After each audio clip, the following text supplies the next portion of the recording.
Na ką, sveiki draugai, alternatyvos mėgėjai. Žodžiu, vakar turėjau kelionę šiokią tokią, tai važiavau parsivežti kai ką vėjo jėgainiai. Iš tikrųjų, tai parsivežiau vėjo generatorių su visų rėmų padarytą iš žmogaus 2,2 kW vėjo jėgainė.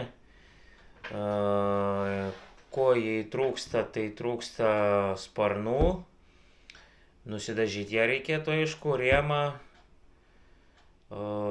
Taip. Guoliavietės yra, bet aš dėsiu biški galingesnės. Ašie, ta prasme ant ašies, kur stovės. Yra 30, aš dėsiu 40 ašį.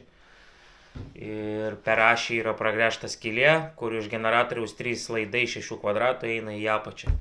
Ir niekas nesusisukia, nežinau, jau